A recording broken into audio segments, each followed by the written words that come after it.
The idea of Satanism is a legal cause. It's a legal program.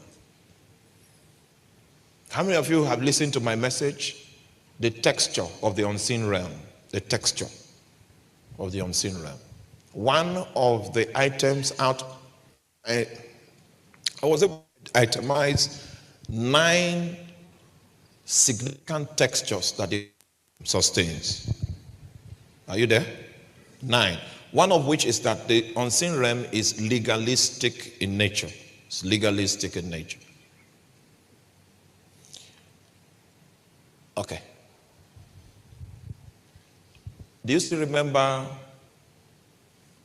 Isaiah chapter 24?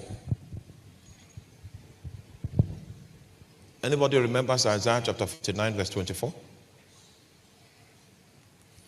It reads, shall the prey be taken from the mighty, and shall the lawful captive be delivered? Thus said the Lord, even the captives of the mighty shall be taken away, and the prey of the terrible shall be delivered. For I will contend with him that contended with thee, and I will save your children. Now stay with me. You are not with me. So there is a question there. Shall the prey be taken from the mighty? If you underline mighty, the idea you might get from the use of the word mighty might be someone that has strength. So he knows that you are going to conclude on the meaning of that question in a wrong way. So he asks the question again. That's why I say, or let me render the question again. Shall the lawful captive be delivered? So the reason why that guy was called mighty was not because of strength. He's called mighty because the captivity he brings his captors into are legal in nature. That's Satanism. In order for Satan to have the right to intervene, oh my God. Why do we need an intercessor in the family? What is the function of an intercessor? Why is it necessary to have an intercessor? What an intercessor does is to legitimize the activities of God in that space. The intercessor provides earthly permission for heavenly interference. Many of you do not understand the jurisdiction of the earth. The Bible says the heavens, even the heavens belong to the Lord, but the earth has he given unto the sons of men. God doesn't use words the way we do. Because when God uses a word and he speaks, his utterances become law. So that decree that God made, that the earth is the son, belong to the sons of men, is now a law. Even God himself will not violate it, because God himself is subject to the utterances he makes. That's why he doesn't make utterances the way we do.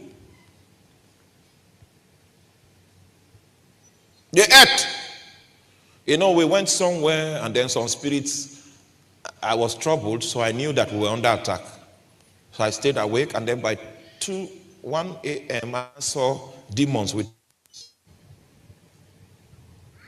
What I told the demons was that, see, this place is for human beings, not for you. So you are not a prayer point. Just give way. Because I have that knowledge.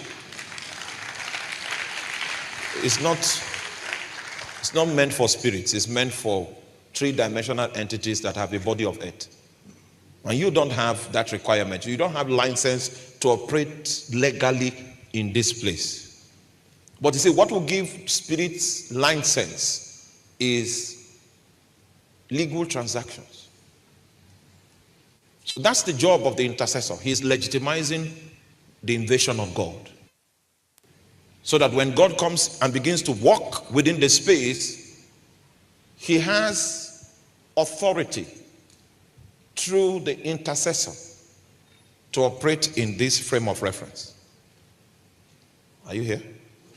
If we decide, for instance, a church not to intercede again, that we have prospered too much now, let's just be enjoying what we have, our prayers have created.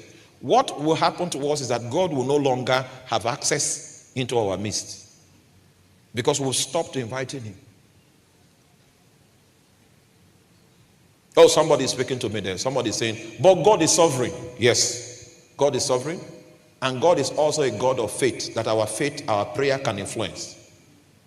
If your theology ends as God is sovereign, and you want to wait for God to decide when to visit your family, it will not be in your lifetime. I'd like us to put these things in perspective. Jesus was going to wake Jairus' daughter from the dead. Are you there? So it was a long procession. Then this woman with the issue of blood, her healing was not captured in the virtue bank of that day. The virtue that was available was for Jairus' daughter. And they were migrating to that place. And this woman now came and touched the hem of his garment. And virtue, even without Jesus' permission. It was after virtue flowed that there was a withdrawal from the virtue bank. Jesus knew that something had left him. So you see, people had prayed. They had beckoned of Jesus. He was going somewhere. Then somebody came and interrupted the virtue bank through faith. That's how our God is. He can be interrupted by intercessors. Can be interrupted by faith. And so I choose to interrupt him. If I'm not on the calendar, I can. He can be. Please help me tell your neighbor he can be interrupted. So I just have to balance that, just because there's a theologian in our midst. You did your project on the sovereignty of God, so you are not understanding why we even pray in the first place. So we need to show you that because God is such a God that can be influenced by the faith of man, by the prayer of man, and even if you are not on the budget, you can still attract virtue if you deal with him by faith. And he doesn't need to be aware.